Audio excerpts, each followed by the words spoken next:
GoFlyRC from Joss. Today we're testing the FMS 1280. This is it.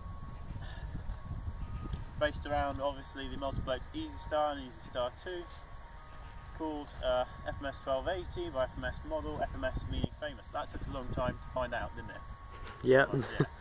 That was Tom Ash behind the camera, by the way. He's got various YouTube channels. Skystream's one of them, isn't it? Yeah. That'll be up and running fairly soon. Make sure you check that out. GoFlyRC, GoPro. Yeah. That's what this is. The right. That's yours as well. Mine as well. Go have a look. We've got some decent videos on there with the GoPro. Obviously, we don't have that at the moment. It's FMS 1280 wingspan. So I almost drop it. This is Tom Ash's, by the way. Mine is over there. It's a bit of a stake for a few crashes. These things are absolutely resilient to crashing. Fantastic. I've crashed, well, I haven't crashed it with my brother. Crashed it nose down.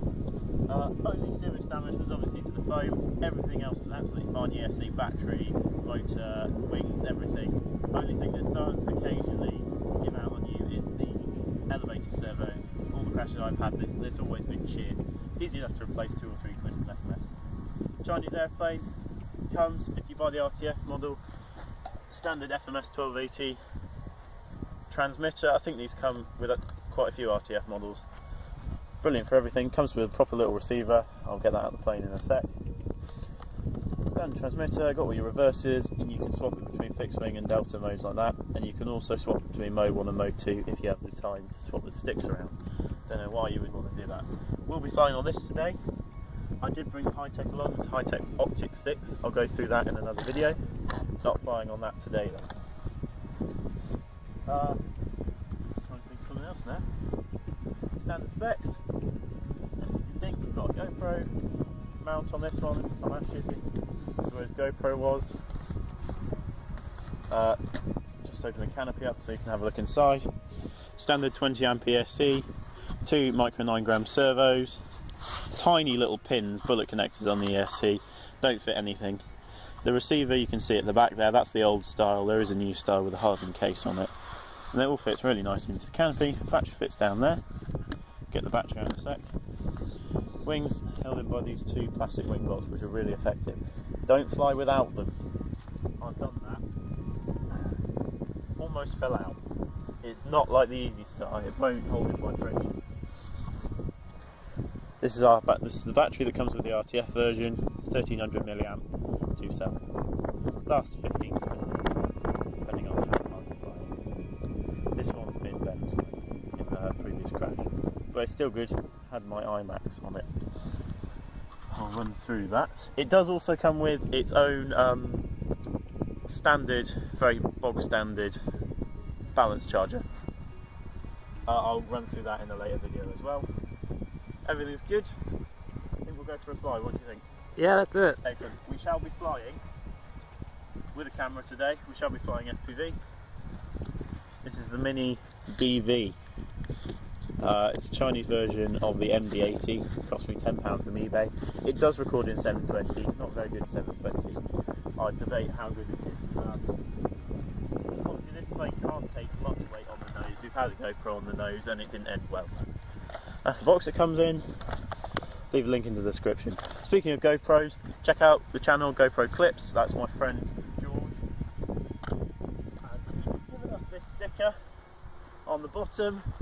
Classy. Absolutely fantastic landing skid. As you can see, before I had this sticker, it got a bit dirty, and it does happen. Okay, buy a GoPro, get a sticker. Right, let's go flying. Now, FMS 1280.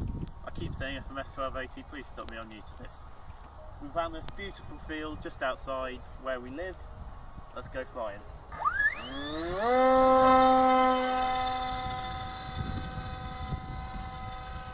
Now this plane is obviously based on the Easy Star by Multiplex. And there's one reason it's based on that, because this plane is inherently stable. If you just watch it flying, it's incredible. The motor on it will push it as fast as you want to go.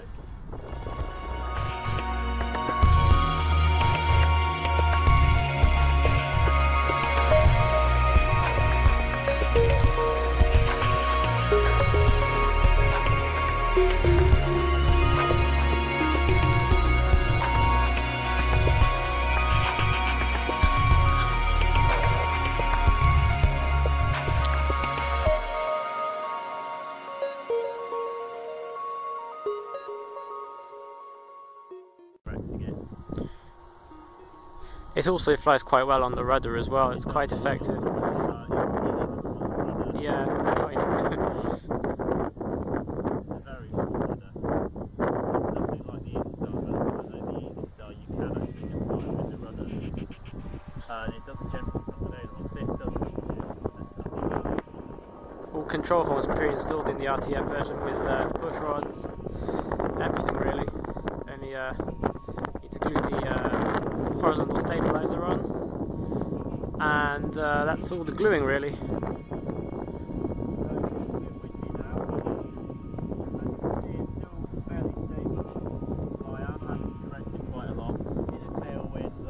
Absolutely fine, and it lands like a dream. If I'm going to land now,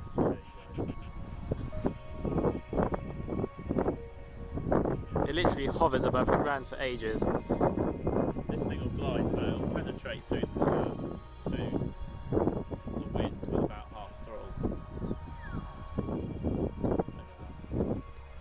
You literally can let go of the controls and it glides.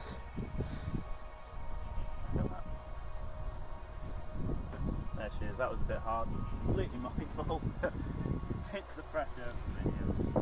Put it back.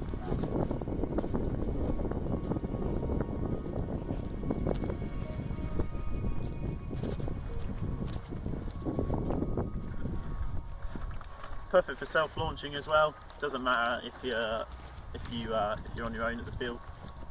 You can launch it yourself. You don't have to grab some other hobbyist. Oh, can you launch by plane? If you look at the motor, it's got a bit of a downward angle to it. So on takeoff, when you've got full throttle, it tends to dip a little bit, especially if you've got headwind as well. So wind's died down a bit now. Full throttle takeoff. And we're good.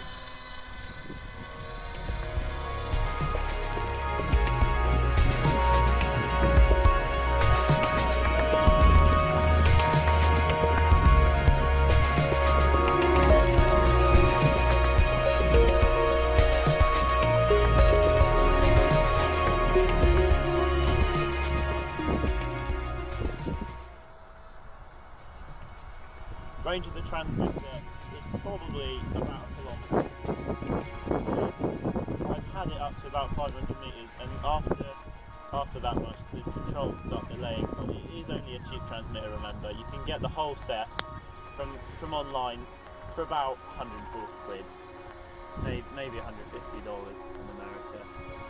And got the import pack as well. Yeah, also if you do put a GoPro on it, and if you're really new and you are fascinated by those who are flying FPV, on most GoPros you have Wi-Fi. Now, we've tried this, we've turned the Wi-Fi on, and you could think what's going on. 2.4 GHz is actually on the Wi-Fi band, so, which is what the controller uses. So do not, please do not turn your Wi-Fi or your laptop or whatever on whilst this plane's flying. It literally, the controls just glitch out. It does basically the opposite of what you want, went straight down. Yeah, this isn't a park flyer either.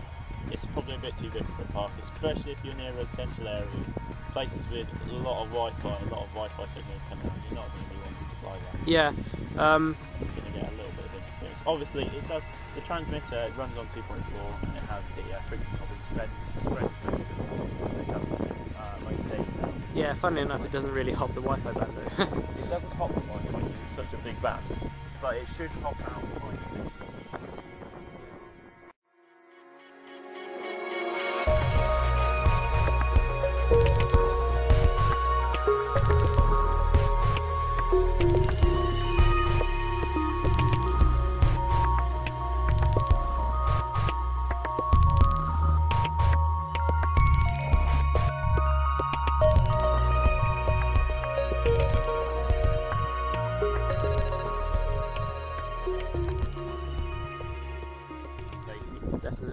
The pre-programmed endpoints for the RTF version of the trims aren't, so you're going to struggle to flip it inverted. When you're turning, you have the nose tends to go down do a bit more aerobatics, you can loop this, you can do what you want. If you're going to be doing rolls and things, you're going to want to set the EPA up a little bit more.